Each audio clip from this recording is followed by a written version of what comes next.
buenas noches, mis amados hermanos. Siempre es un placer el poder participar y juntamente con todos ustedes compartir la palabra del Señor. Ama la Biblia, ¿no, verdad? Estamos en el mes de la Biblia y ojalá que esto no sea simplemente un canto de parte nuestra, amar a la Biblia, leer la Biblia, seguir la Biblia, sino que sea realmente un hábito santo. No podemos, yo estoy seguro que ninguno de ustedes deja de comer. Quizás el desayuno alguno, porque es muy temprano, qué sé yo, pero ya la comida del mediodía y la cena, ¿no, verdad? Como para fortalecer antes de uno acostarse. Pero lamentablemente no ponemos ese mismo énfasis en la alimentación espiritual. Y es fundamental el que nos alimentemos espiritualmente, y esto lo hacemos necesariamente a través de la lectura de la palabra de Dios.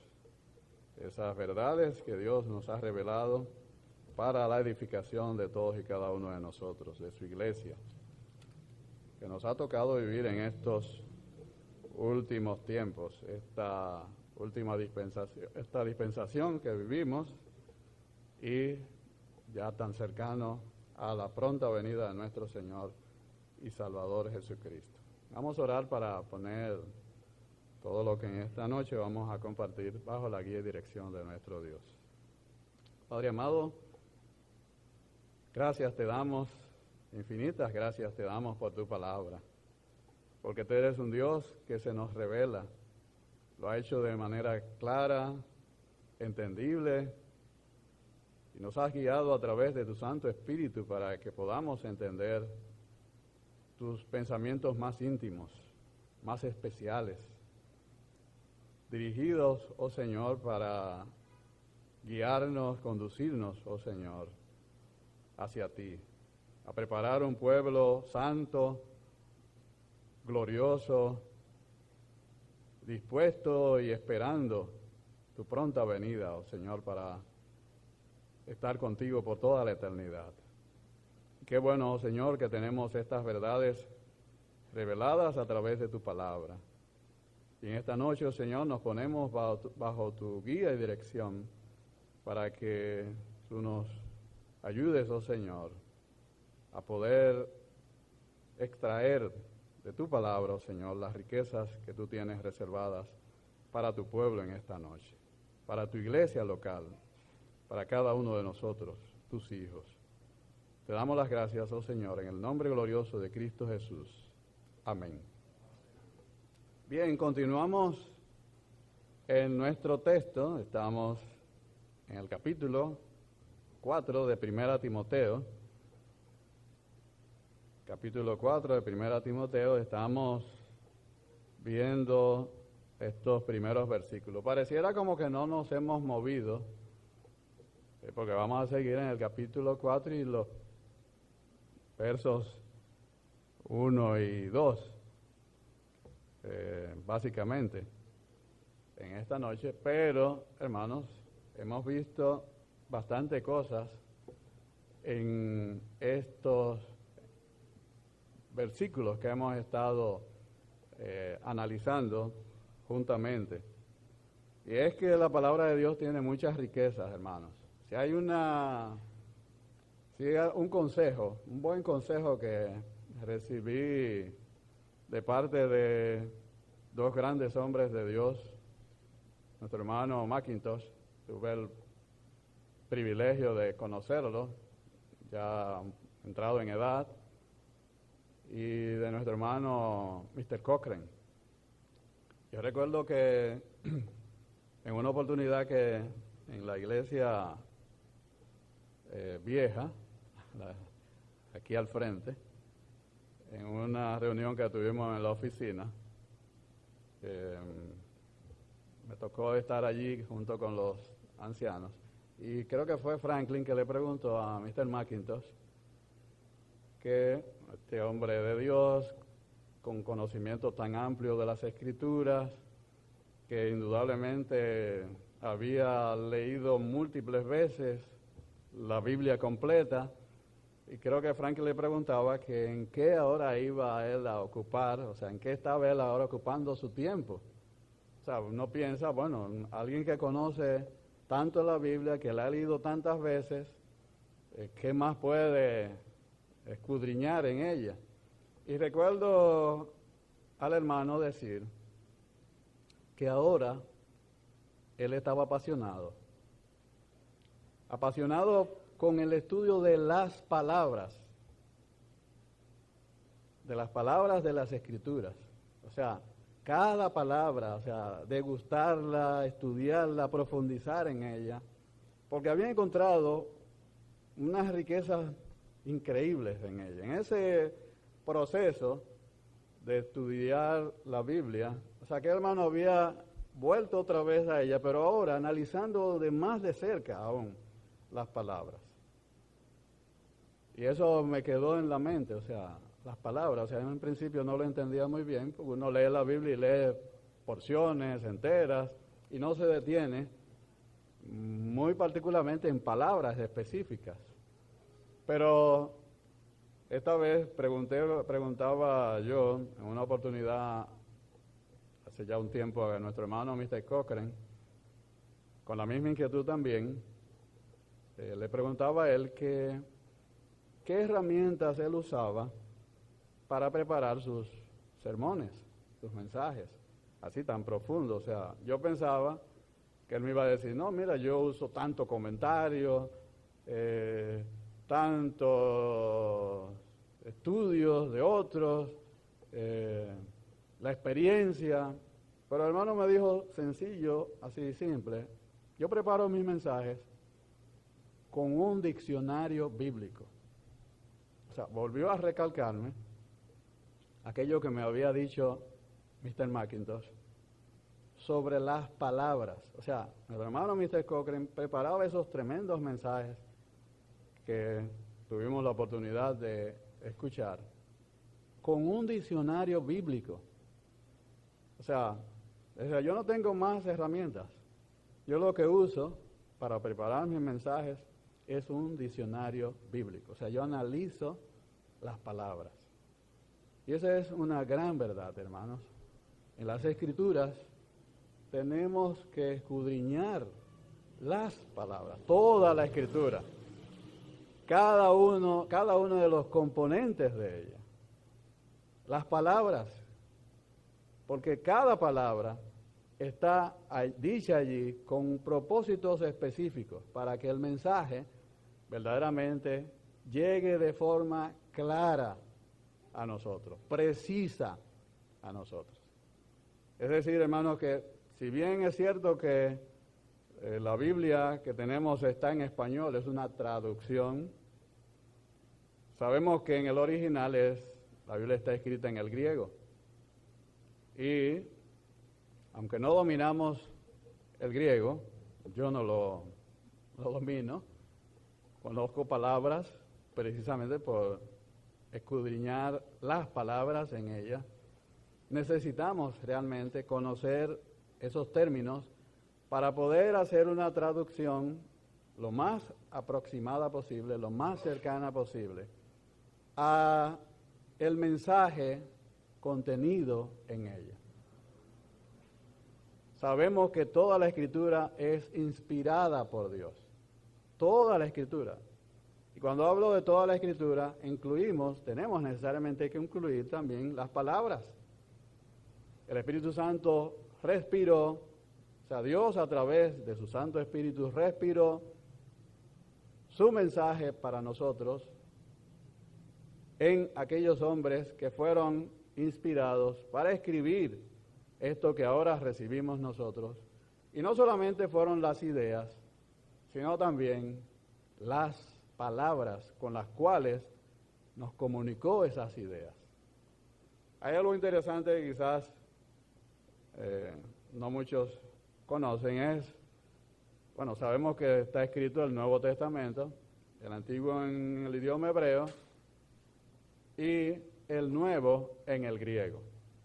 Pero resulta y viene a ser que el griego en el que está escrito el Nuevo Testamento,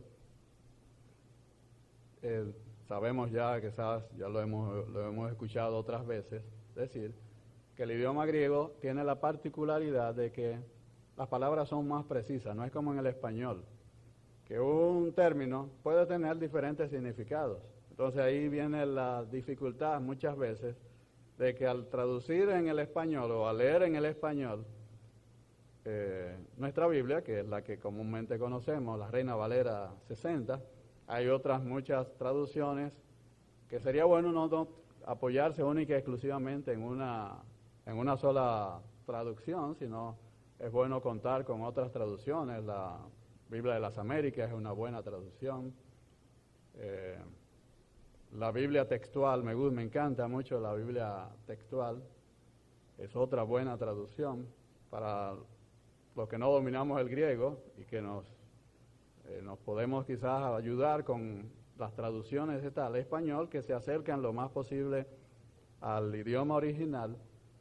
Es bueno uno no solamente apoyarse en la 60, que es la tradicional, la que conocemos, es bueno también uno poderse apoyar en otras traducciones que nos ayudan a comprender un poco más los términos y no simplemente quedarnos con lo que entendemos del texto en un momento dado o lo que interpretamos según el español, que como les decía, tiene esas dificultades, que a veces un término lo podemos interpretar de diferentes formas por esa facilidad, ventaja o desventaja que tiene nuestro idioma español.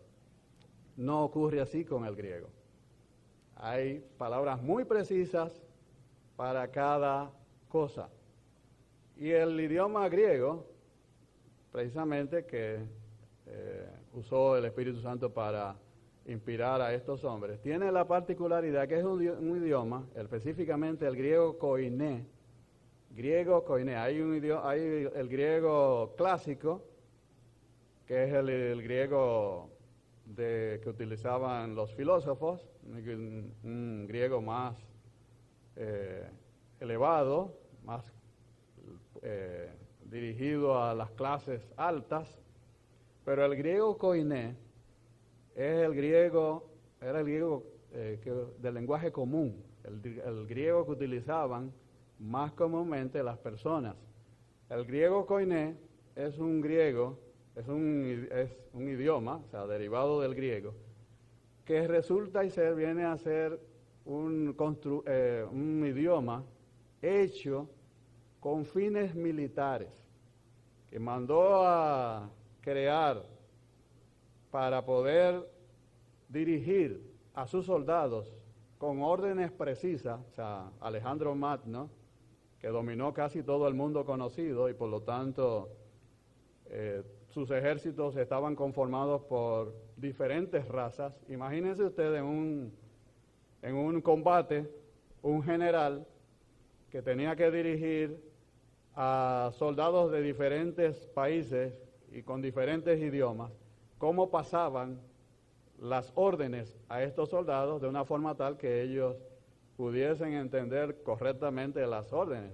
Si era marchar, que lo pudieran decir en un idioma, o el general, los comandantes pudieran transferir el comando, la orden, de una forma precisa, le iba a resultar difícil hacerlo cambiando en todos los diferentes idiomas de los diferentes soldados. Entonces, Alejandro Magno, para resolver ese problema, mandó a crear un idioma que le sirvieran a sus soldados, a sus generales, para transmitir órdenes precisas a sus soldados. Es decir que los orígenes del griego koiné en el que se escribe el Nuevo Testamento tienen esa historia. O sea, las palabras del griego koiné son palabras precisas. Eran palabras militares que tenían que transmitir una orden precisa, sin ambigüedad. Imagínense un ejército con órdenes en español. La dificultad para entender qué fue lo que nos dijo era que marcháramos, que nos fuéramos por un lado, o sea, o nos detuviéramos, o sea. No, las órdenes tenían que ser precisas. Entonces, Alejandro Magno mandó a construir o a crear este derivado del griego, de manera tal que sus soldados pudieran recibir las órdenes precisas para poder hacer una guerra que le diera, como de hecho obtuvo, casi todo el dominio del mundo conocido de su época. Entonces, toda esa facilidad es lo que queda transferida o transmitida ahora a lo que tenemos como el Nuevo Testamento.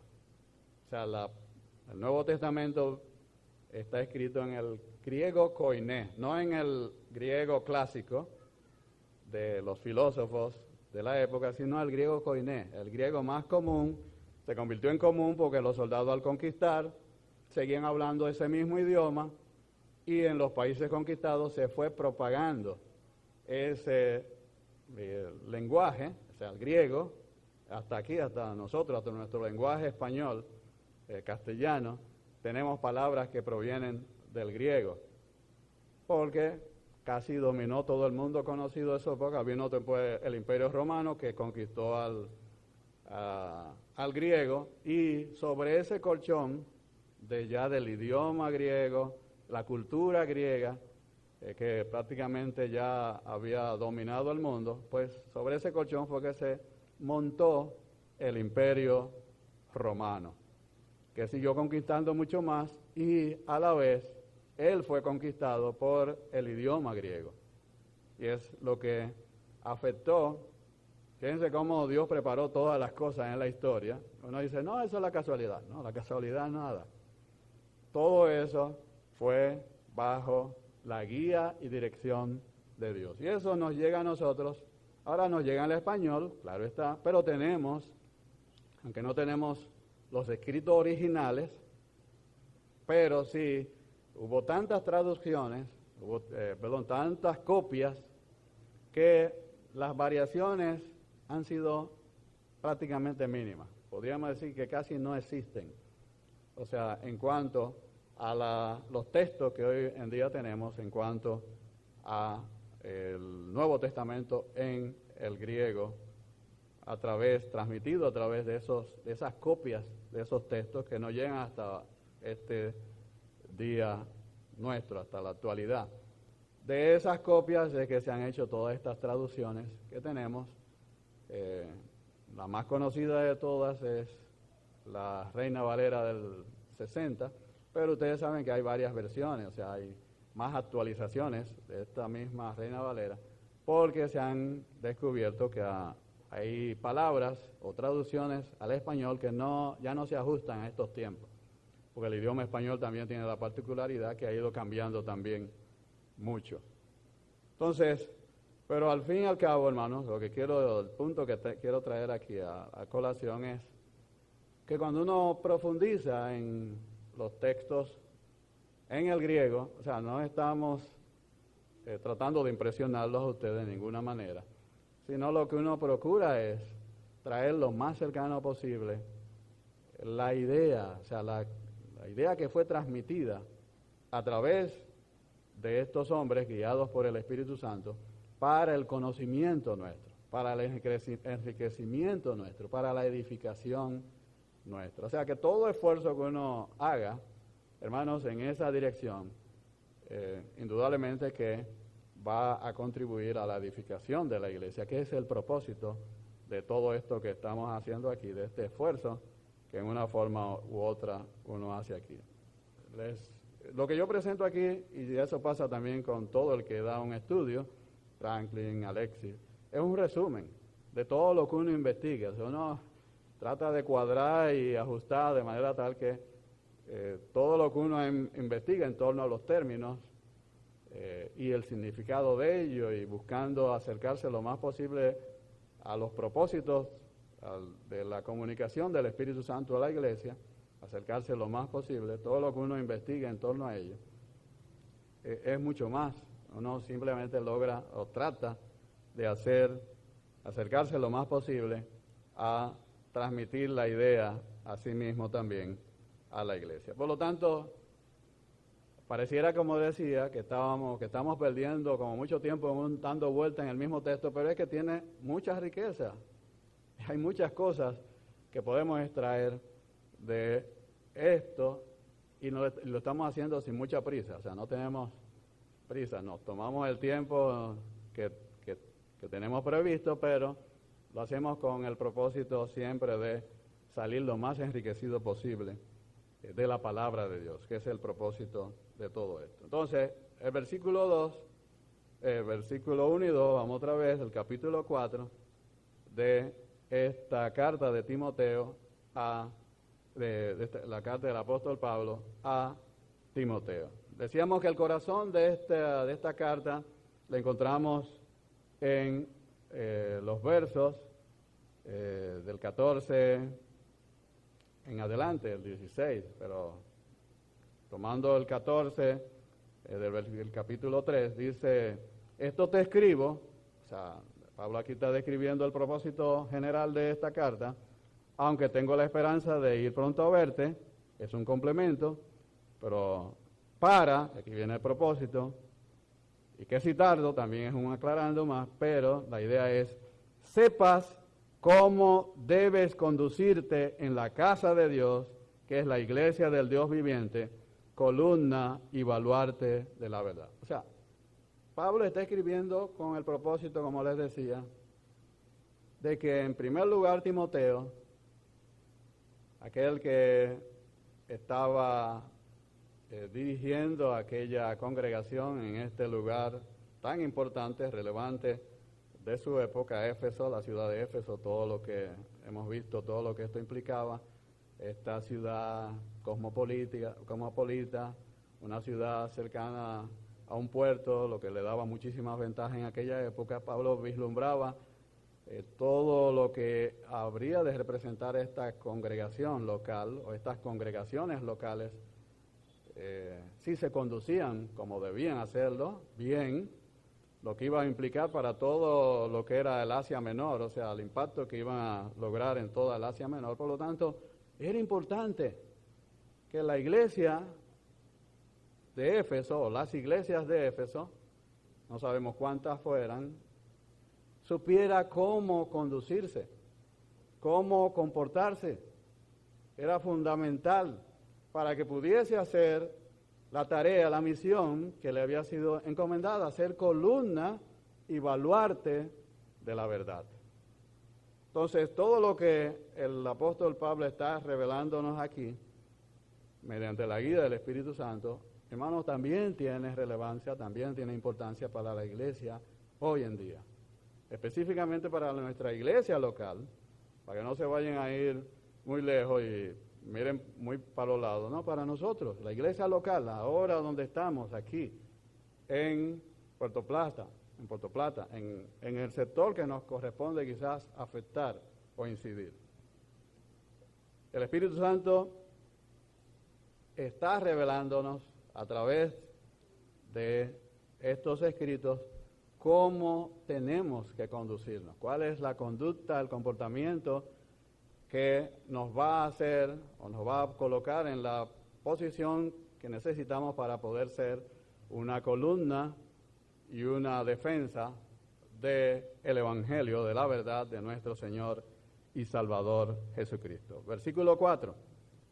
Satanás nunca se queda de brazos cruzados, y eso lo sabe el Espíritu Santo, lo sabe Dios.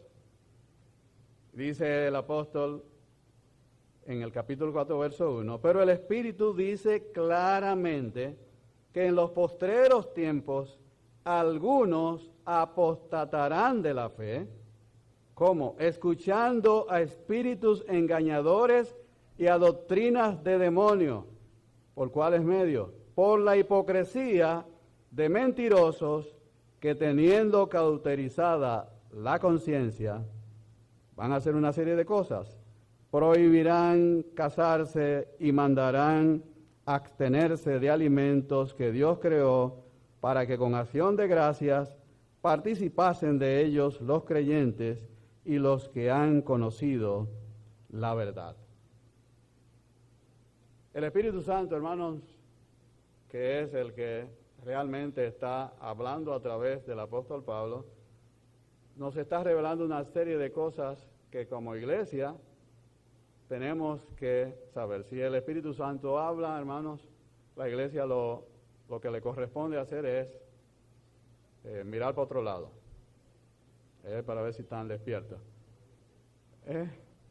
Primero, oír, ¿verdad?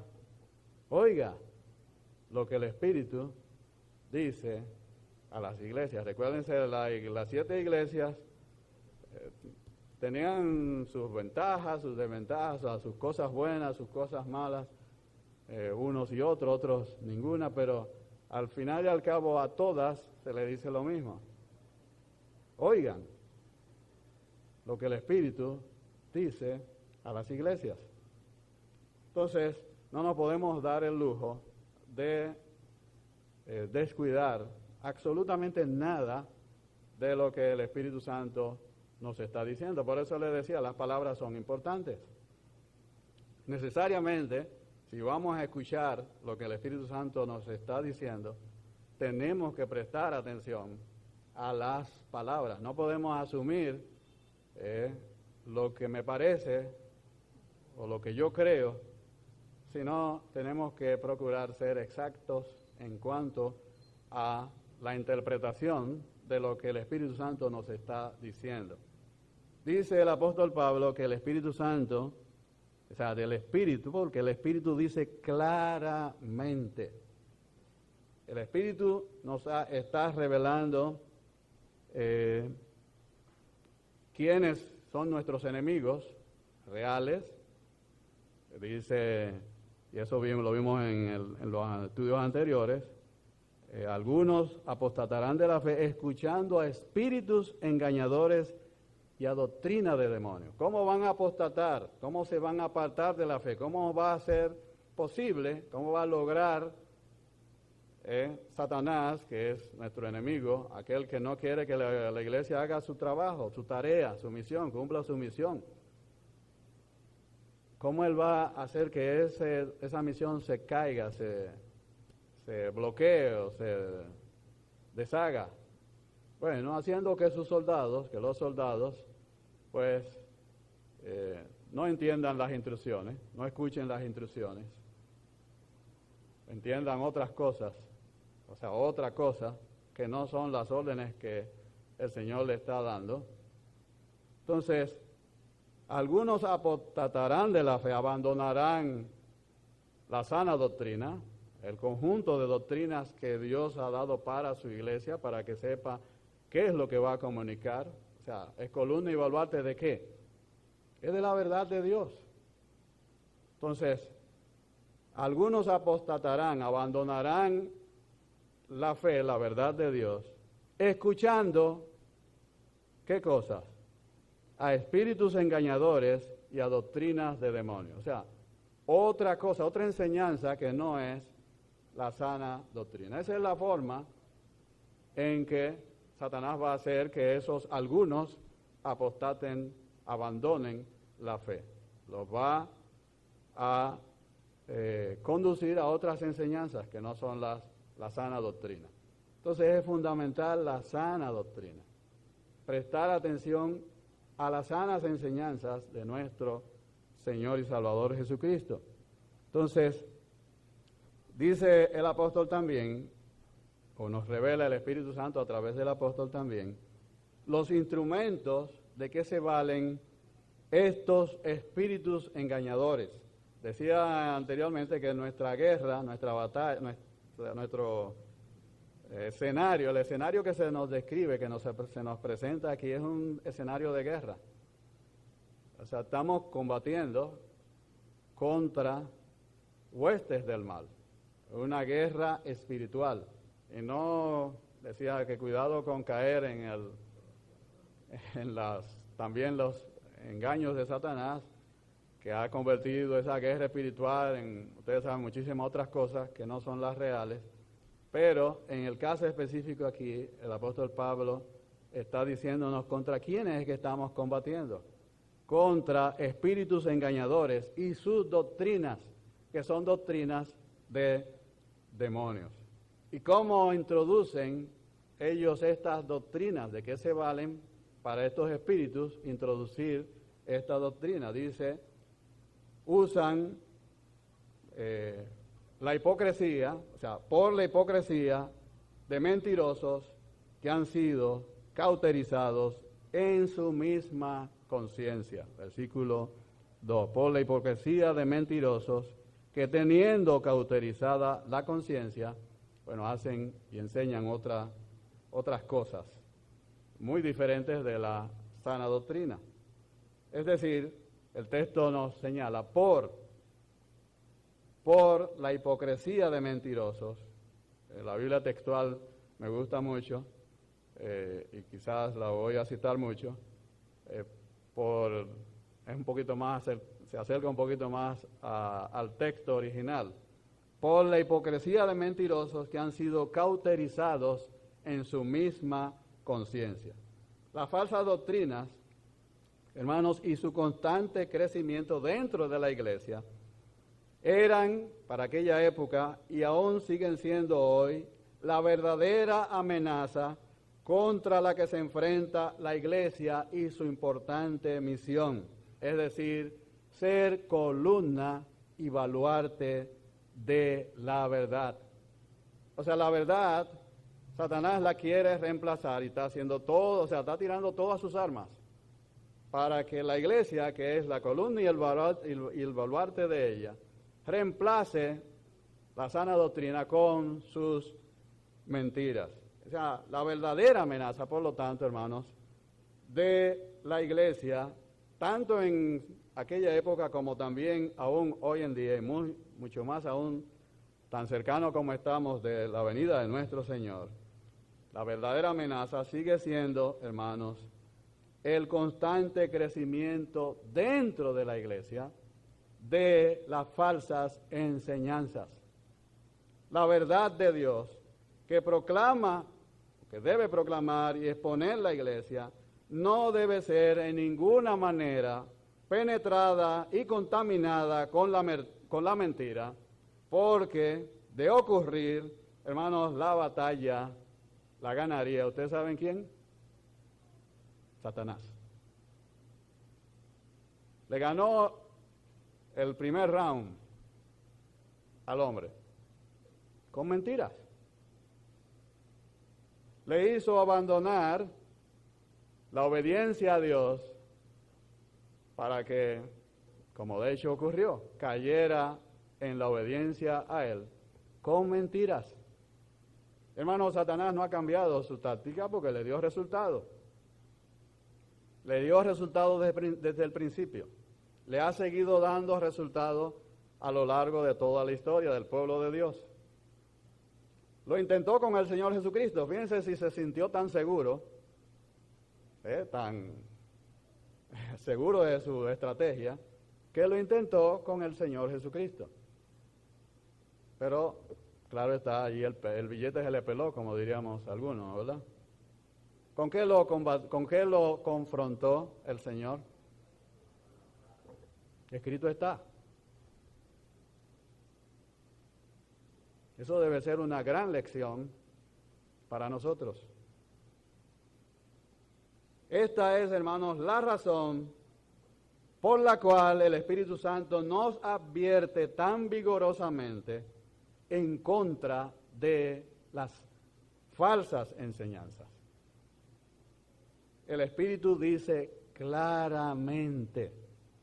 El adjetivo griego, retos, que es traducido claramente, solo aparece aquí en el Nuevo Testamento y lo hace en el sentido de ser algo establecido, definido, expresamente mencionado. O sea, no está allí ese término para que lo descuidemos. Por eso le decía, las palabras son importantes. Y es a causa de estas claras advertencias proféticas del Espíritu Santo, nada más y nada menos, el Espíritu que revela todo lo de Dios a nosotros, conoce todo lo íntimo de Dios y tiene la misión de revelarnos esas cosas que ojo no vio, ni oído escuchó, a la iglesia. Entonces, hermanos, en ninguna manera podemos dejar de prestar suma atención, cuidadosa atención a todo lo que nos ha dicho el Espíritu Santo a través de la palabra de Dios. Es a causa de estas claras advertencias proféticas, porque el Espíritu Santo está diciendo lo que va a ocurrir, sobre la expansión del engaño de estas doctrinas de demonios, con la consecuencia apostasía, abandono, por las que Pablo da a Timoteo las exhortaciones y las órdenes. No nos gusta esto. Oye, cuando uno oye esa palabra como que le da, no sé si es salpullido, pero se le engrifa a uno.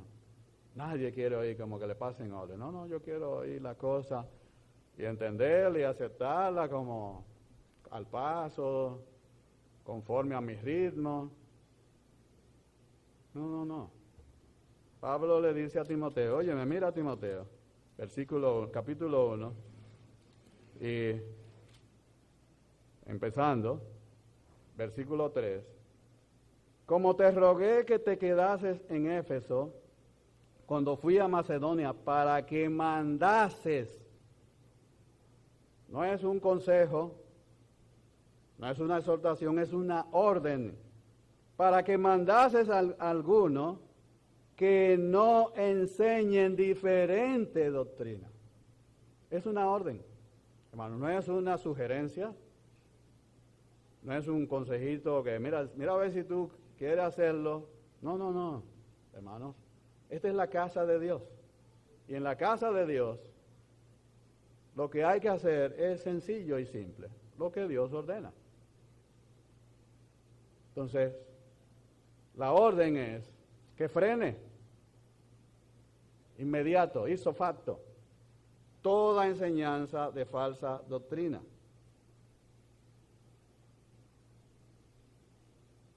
Pablo da a Timoteo, producto de esa expansión que estaba ocurriendo de las falsas enseñanzas, del engaño, de las doctrinas de demonios y la consecuencia apostasía, da a Timoteo las exhortaciones y las órdenes que hemos visto y que seguiremos viendo respecto a la defensa y enseñanza fiel de la sana doctrina en la iglesia de Dios, en la casa de Dios.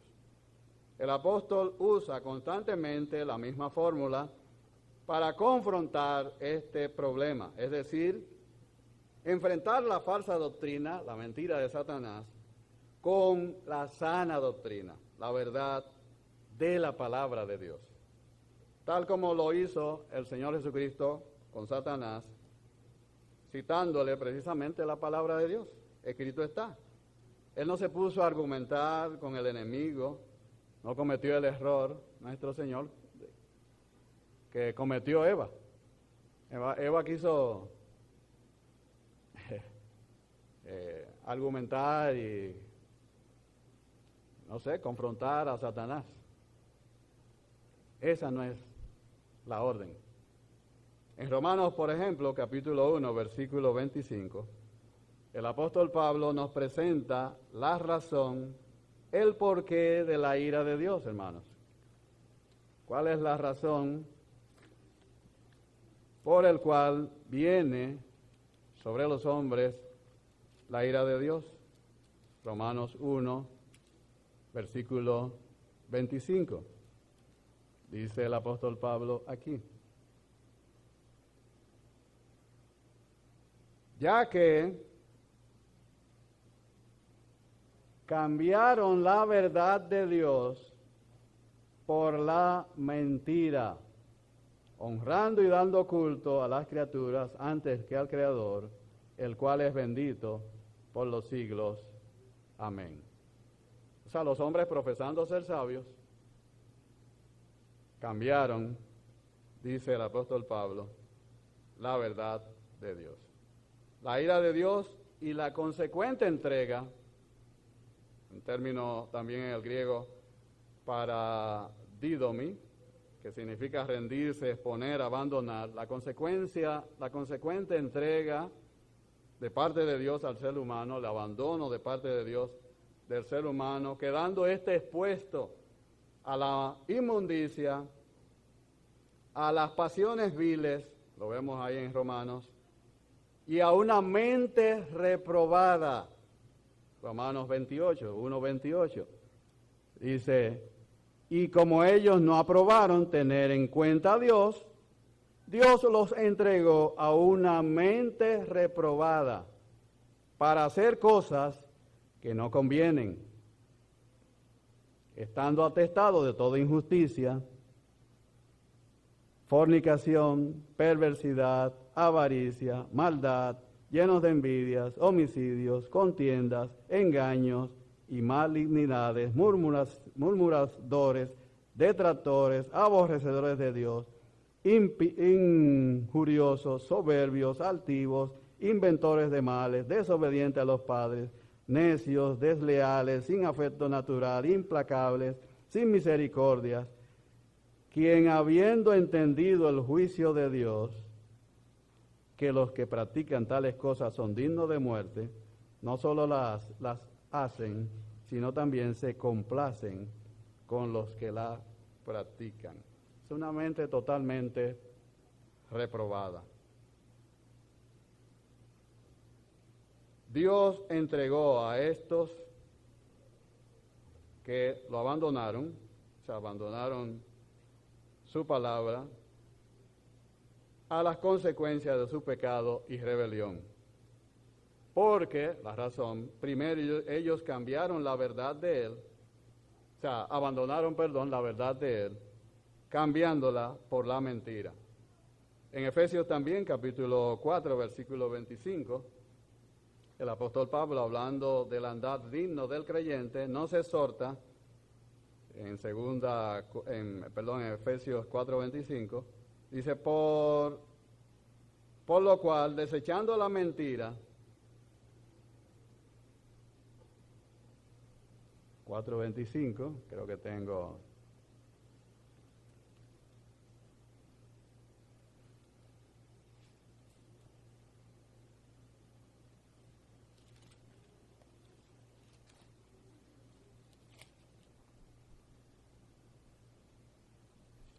Sí, por lo cual, desechando la mentira, hablad verdad cada uno con su prójimo. Es decir, desechando la mentira. Esa es la fórmula que el apóstol Pablo siempre ha usado. La mentira, reemplácenla con la verdad, cada uno con su prójimo. Igualmente en 2 Corintios capítulo 4, versículo 2, antes bien, renunciando al oculto y vergonzoso, no andando con astucia, ni adulterando la palabra de Dios, sino por la manifestación de la verdad, recomendándonos a toda conciencia humana delante de Dios.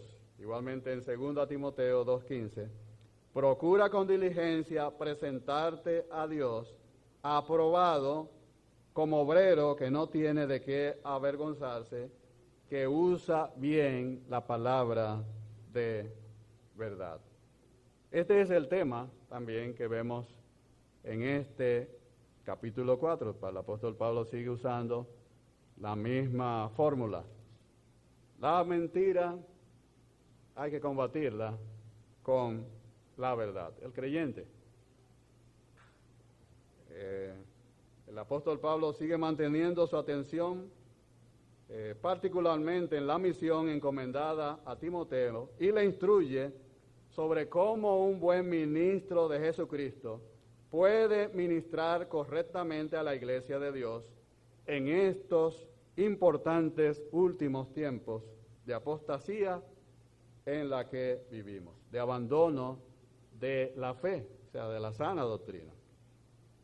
Y algo fundamental para poder hacer esta tarea bien es, por lo tanto, hermanos, prestar suma atención a todo lo dicho por aquel que tiene la misión de guiar a la iglesia a toda verdad. En San Juan 16:13 nos dice, pero cuando venga el Espíritu de verdad, Él los guiará a toda la verdad, porque no hablará de su propia cuenta, sino que hablará todo lo que oyere y os hará saber las cosas que habrán de venir. Todo cuanto la iglesia necesita saber le ha sido proporcionado por el Señor a través de lo revelado por el Espíritu Santo, mediante, hermanos, la inerrante e infalible palabra de Dios. El que tiene oído para oír, oiga lo que el Espíritu dice a las iglesias. Y hermanos, es el Espíritu el que nos advierte que estamos involucrados en una guerra verdaderamente espiritual, una guerra por el control de nuestras mentes. Porque la mente, como ya hemos visto anteriormente, afecta nuestra conducta desde lo más interior, desde nuestro corazón. Y lo que llega al corazón toca a su vez nuestra conciencia y por ende a nuestro espíritu, que es lo más interno nuestro. Y esto afecta muy particularmente nuestra conducta moral, lo que llamamos nuestros valores, es decir, todas aquellas cosas que interiorizamos y que realmente son las que nos definen como personas, que pudiesen ser valoradas por la sociedad como correctas, sanas e íntegras, o todo lo contrario. Satanás, hermanos, está empeñado en conquistar a toda costa el corazón de los miembros de la Iglesia de Dios, porque él sabe que a través de esta conquista trastornará su conducta y por ende va a afectar, va a destruir su misión. Una iglesia que no ande bien, hermanos, no va a poder ser una columna y un baluarte de la verdad. Y esta apostasía, profetizada por el Espíritu Santo, no es más que la demostración de que alcanzará cierto nivel de éxito. Algunos, o sea, dice el Espíritu, en los postreros tiempos, algunos apostatarán de la fe. O sea, dentro de la iglesia, no está hablando del mundo. El Espíritu Santo está diciendo que dentro de la iglesia de Dios, de nuestra iglesia local, para no irnos muy lejos, algunos van a abandonar la fe, van a comportarse y actuar con patrones de conductas diferentes de lo que la Escritura enseña de manera clara. Algunos apostatarán de la fe, no es una posibilidad que el Espíritu Santo nos está diciendo, es una afirmación, es una profecía. Nos revela que estos demonios introducirán sus doctrinas o introducen sus doctrinas, para que no pensemos que es algo que todavía no nos ha llegado, introducen sus doctrinas altamente dañinas al interior de la iglesia por medio de, eso es lo que significa la palabra por, la hipocresía de mentirosos que han sido cauterizados en su misma conciencia. La preposición en, traducida por, significa en conexión con, mediante, usado, entre otras cosas, para indicar la instrumentalidad, es decir, el agente causante de esa apostasía. Por lo que esta preposición, en griego, y traducido por, que precede al término hipocresía, define los instrumentos por los cuales o mediante los cuales fueron inducidos estos algunos y que seguirán pasando también en nuestro tiempo a escuchar, es decir, a prestar atención, inclinar la mente, vimos también este término. Escuchar no es simplemente oír, ¿no? El término griego es inclinar la mente, seguir y así aceptar estas cosas, terminando algunos por apostatar, abandonar la fe que inicialmente habían abrazado. Esta frase bien podría ser traducida como de hombres que hablarán mentira, o por la hipocresía de los que hablan mentira, porque para que no pensemos que nada más, que solamente son los hombres, ya hay pastoras. Ustedes lo saben, eso no es bíblico, no hay asidero bíblico para, hay apóstoles, hay de todo. O sea, estamos viviendo tiempos, óigame, verdaderamente difíciles. Hay pastoras, por eso no vamos a decir hombres, no, individuos que hablarán mentira. Es decir, que la apostasía, el abandono de la fe, por parte de algunos profesantes, sabemos que son profesantes, no necesariamente son cristianos verdaderos, sino personas que profesan haber aceptado, dicen haber aceptado al Señor Jesucristo, pero los frutos quizás no son los que indiquen que esa aceptación ha sido genuina. Profesantes, ese abandono es producto de escuchar, de inclinar la mente hacia doctrinas de demonios, es decir, doctrinas promocionadas, alimentadas por demonios, en conexión o mediante ella con la hipocresía de personas quienes serán los portavoces humanos que hablarán estas mentiras provenientes de estos espíritus engañadores. Es decir, que la herramienta, el instrumento, son personas. No pensemos que van a ser espíritus que se nos van a aparecer y decir, óigame, si fuera así, fuera fácil. El que quiera cae porque quiere. O sea, uno diría, bueno, pero yo no le identificaría, este es un demonio, o sea, yo no le voy a prestar atención. Pero no es así, no es tan fácil.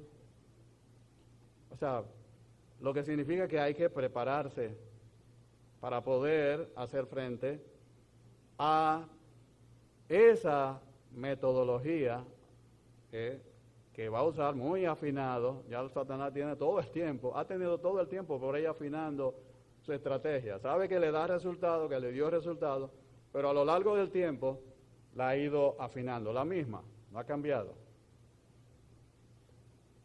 Porque cuando usted habla con alguien, con una persona igual que usted, dentro de la iglesia, y le dice algo que usted no conoce o no ha escudriñado en la Escritura, fácilmente usted inclina la mente a eso que le dice esa persona, porque usted no se ha tomado el tiempo para ir a la sana doctrina, a ver si eso es así como hacían los hermanos de Berea. Ah, Pablo, no, espérate, vamos a ver qué nos dice la Escritura que hasta ese momento ellos tenían.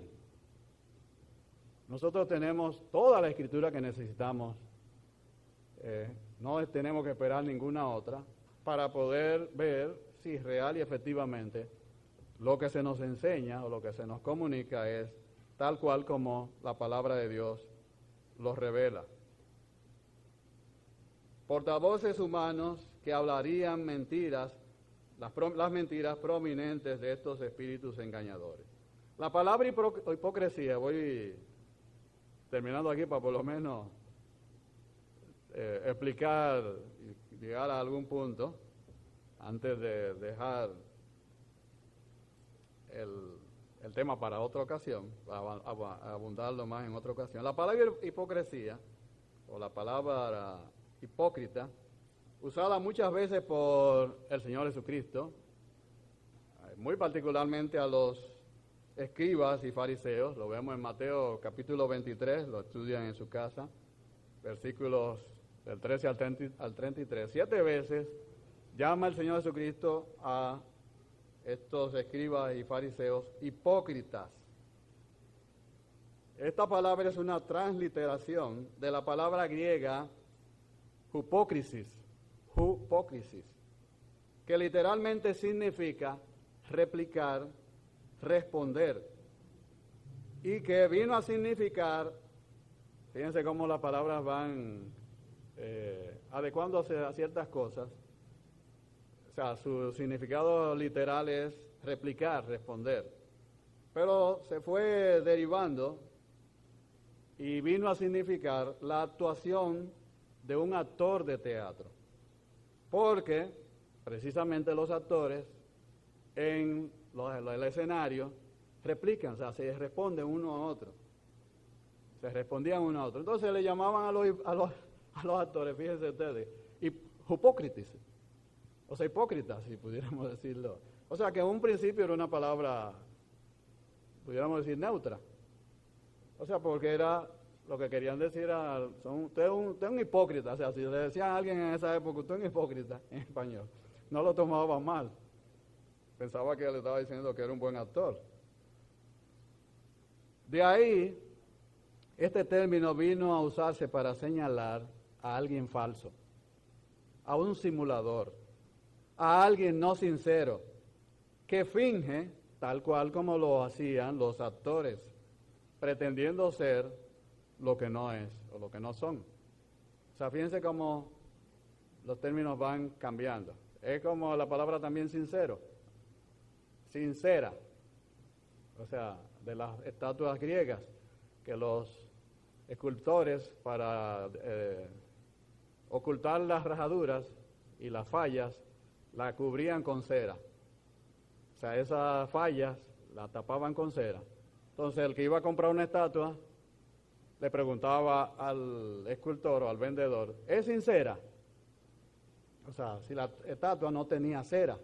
Entonces sincero se convirtió en un término para indicar a alguien que no tiene cosas ocultas. O sea, que no tiene maña y falsedades ocultas. Bueno, en caso de esto hipócrita,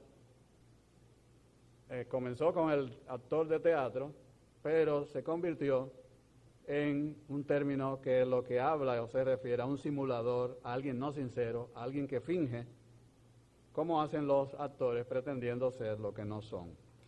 Además, el hipócrita, o sea, el actor aquel, estaba enmascarado, se ponía una máscara para que precisamente su actuación fuera más genuina. O sea, no lo vieran a él, sino que no pudieran descubrir quién estaba detrás. O sea, estaban enmascarados. Entonces, ahí, por lo tanto, el término viene a incluir ese propósito de engañar. O sea, el hipócrita tiene el propósito de engañar. Se oculta, se enmascara, simula lo que no es, pero el propósito de él es engañar. Así la hipocresía, hermanos, es el término con el que Pablo describe las diversas formas de simulación, es decir, actos falsos, fingidos, engañosos, a las que recurre el mentiroso en su esfuerzo por tomar por sorpresa a los oyentes de sus falsas enseñanzas. Vamos a dejarlo hasta aquí, como la buena novela, ¿no verdad? Hay más cosas en el tintero todavía, pero vamos a dejar para el próximo capítulo.